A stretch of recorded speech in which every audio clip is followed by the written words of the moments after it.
Hey guys, it's me, Julian Greystoke. I'm wearing my infinite loop shirt. Yes, I know it's dark in here, but I don't have any special lights, so we're just gonna have to deal with it. Just like I have to deal with tinnitus. Do you see my jump there? It was great. Segue. Just slid right in there. This is another in my series of My Strange Life type videos where I talk about things that have happened to me, are happening to me, that I've done, that people might find interesting, especially if they're, say, writing a character with similar experiences in a book. However, you can also enjoy this video if you're just curious about what tinnitus is. Tinnitus, sometimes pronounced tinnitus, is a ringing in the ears. A permanent ringing in the ears.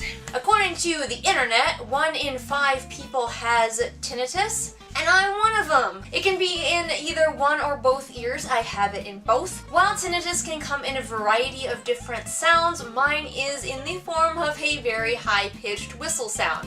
And yes, it is constant. Some other sounds that people might experience are buzzing sounds, hissing, roaring, clicking, any number of sounds. I've had this as long as I can remember, and I may have even been born with it. There is a chance that my hearing was damaged when I was a child, but there's also just as good a chance that it is caused by my TMJ, because fun fact, I have TMJ. TMJ is problems with the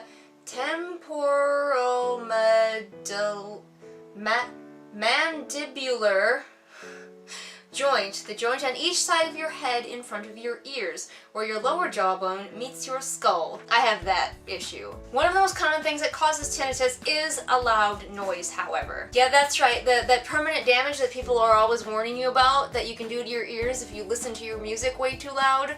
This is what you could end up with.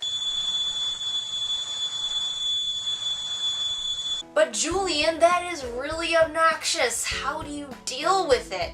Well, I'm pretty used to it. And unfortunately, being used to it is really the only option those of us who have tinnitus have. There is no cure for tinnitus. It can be pretty distressing to people who develop it later in life to realize that this ringing will never ever go away. And the quieter the place that you're in, the louder the ringing will seem because you don't have any other auditory distraction happening. And that leads me to auditory distraction as the way that a lot of people deal with it. I don't know if you've seen that movie Baby Driver. I haven't actually seen it, but everybody's telling me about it because they know I have tinnitus, and so does the character in that movie. He listens to a lot of music to drown out the ringing. Even someone as used to it as I am can feel kind of distressed by it if you're in a very quiet place. That's why when I fall asleep at night, I usually have a recorded book playing, something I know pretty well. It's kind of soothing and I can fall asleep to. During the day, I almost always have sound. I really have a hard time going through my day without some kind of background noise for my life.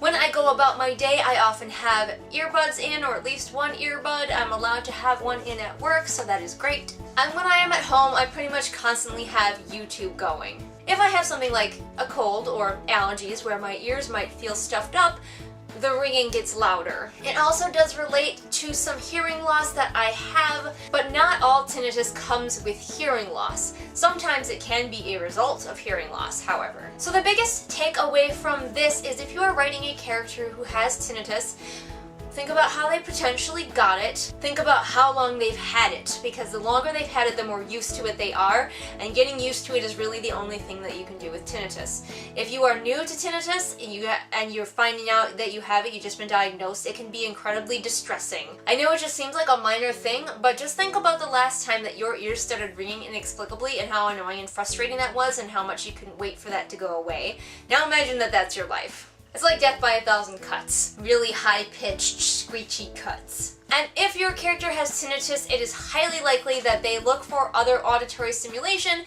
to take their mind off of it. There's a very good chance that this character is constantly listening to music or recorded books or something, anything, white noise, anything to take their mind off of the ringing. If they've had tinnitus for a long time, they might even do it subconsciously, not even realizing why they always really want to have some sort of sound in their life. If this character is in a place that's very quiet, they may steadily become more distracted and more irritable as the ringing subconsciously digs into their brain. So there you go. I hope this was interesting and maybe a little bit helpful for you if you're writing a character with tinnitus, or perhaps you have Tinnitus. If you've recently discovered that you have tinnitus, it is scary right now, but you will get used to it. I hardly even noticed that I have it. Granted, I have had it for a very long time, but you will get used to it and you will figure out ways to cope with it. And guys, remember that I post new videos here Mondays and Fridays. All the links to my social media are in the doobly-doo. If you have any more questions for me about my tinnitus or my hearing loss or my TMJ, you can comment below and let me know those questions too. And I will see you again next time with whatever it is I happen to be doing next time. Bye!